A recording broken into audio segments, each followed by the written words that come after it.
নমস্কার। অভয়াকাণ্ডে শেষ পর্যন্ত যাবজ্জীবন কারাদণ্ড হলো দোষী সঞ্জয় রায়ের।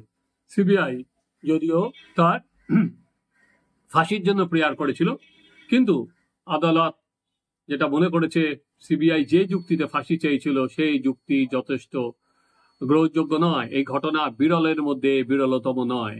এখানেই আমার প্রশ্ন যে একটা হসপিটালের মধ্যে একটা ধর্ষণ হলো, একটা খুন হলো, তারপরেও সেটা বিরলের মধ্যে বিরলতম ঘটনা হিসাবে কেন গণ্য করা হলো না? তাহলে কর্মক্ষেত্রে মেয়েদের যে স্বাধীনতার প্রশ্ন, সেই স্বাধীনতার প্রশ্নটা কি অনেক খাটো হয়ে যায় না? দেখুন, আরজি করের ঘটনার সঙ্গে অন্য আর পাঁচটা ধর্ষণ বা খুনকে কিন্তু একসঙ্গে মেলানো কোনো অবস্থাতেই যায় না।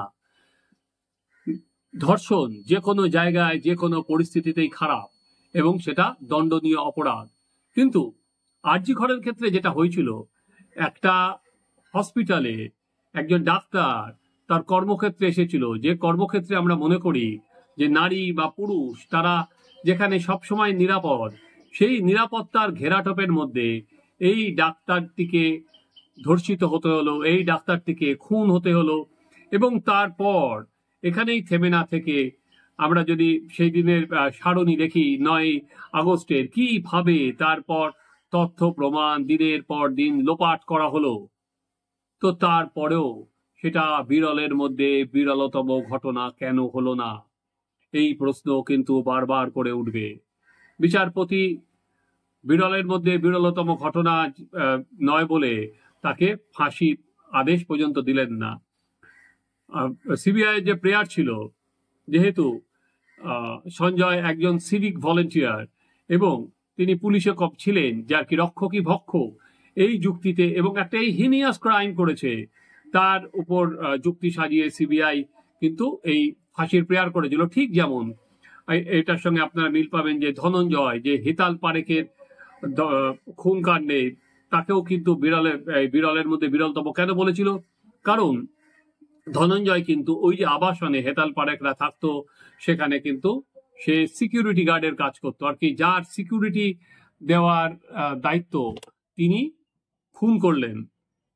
একইভাবে এখানেও কিন্তু দায় যে সিভিক ভলেন্টিয়ার সঞ্জয় রায়, তার এই সিভিক ভলেন্টিয়ার পরিচয়তেই, এই পুলিশের পরিচয়তেই তিনি কিন্তু অনায়াসে হসপিটালের মধ্যে ঢুকে যেতে পারতেন, যত্রতত্র ঘুরে বেড়াতে পারতেন।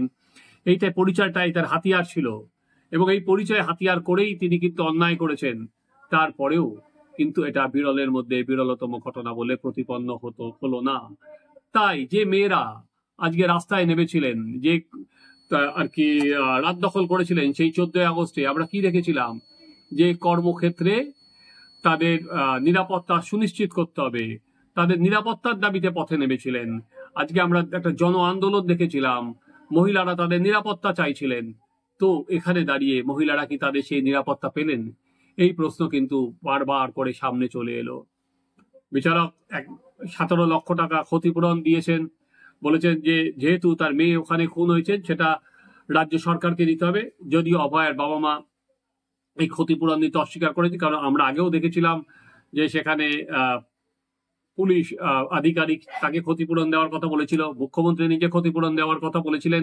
কিন্তু অভয়ের বাবা মা কিন্তু মেয়ের সঠিক বিচার চান, যেই বিচার নিয়েই কিন্তু তার প্রশ্ন রয়েছে। তারা কিন্তু মনে করছেন যে যেভাবে এই বিচার দেওয়া হচ্ছে সেটা সঠিক বিচার নয়। সেই প্রশ্ন কিন্তু তারা বারবার করে তুলছেন। তারা কিন্তু সর্বোচ্চ সাজা চেয়েছিলেন, কিন্তু আমি জানি না যে সর্বোচ্চ সাজার ক্ষেত্রে যখন আমি এই প্রতিবেদন করছি তখনও কিন্তু বিচারকের পূর্ণ যে নির্দেশ বা অর্ডারের কপি সেটা তখন আপলোড হয়নি। যেটা এখনো পর্যন্ত যেটা মুখে বলেছেন তার ভিত্তিতেই আমি আপনাদের এই প্রতিবেদন করছি।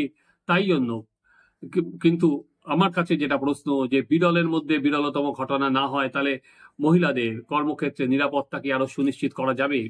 এখানে যে মহিলাদের কর্মক্ষেত্র নিরাপত্তা কিন্তু সব থেকে বড় বিষয় ছিল। মহিলা তাহলে কোথায় নিরাপদ? যে তাদের কর্মক্ষেত্রে নয়, হসপিটালের মধ্যে নয়, তাহলে আমরা যেমন ধরুন নির্ভয়ার কেসে আমরা যেটা দেখেছিলাম, সেখানে একটা বাসের মধ্যে তাকে ধর্ষিত হতে হয়েছিল এবং তাকে খুন করা হয়, কিন্তু এখানে তো সম্পূর্ণভাবে তার নিজের, যেখানে সে সব থেকে সেফ থাকার কথা, যেখানে সে বাড়ি থেকে এসেছিল কাজ করে, সে বিশ্রাম নিচ্ছিল, তার উপর তাকে আক্রমণ করা হলো। তারপরেও সেটা বিরলের মধ্যে বিরলতম ঘটনা হলো না কেন?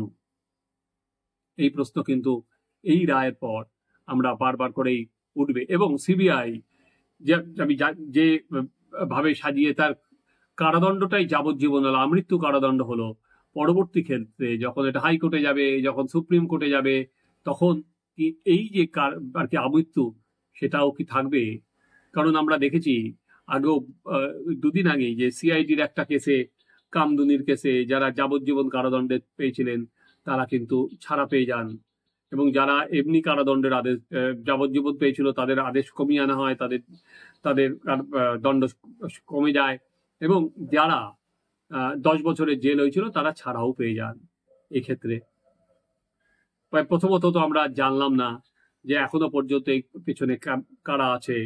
শুধুমাত্র সঞ্জয় এই কাণ্ড করলো কি করে, তারপরেও সঞ্জয়ের ক্যাপিটাল পানিশমেন্ট হলো না, শুধুমাত্র সঞ্জয়ের সাজা হলো, আমৃত্যু কারাদণ্ড হলো। ফলে আরো একটা নতুন প্রশ্নের জন্ম। সিবিআই শুধু না, এবার বিচারপতির রায় সামনে চলে এলো। তারা দেখতে থাকুন আমাদের চ্যানেল সাবস্ক্রাইব করুন, আপনাদের মতামত জানান।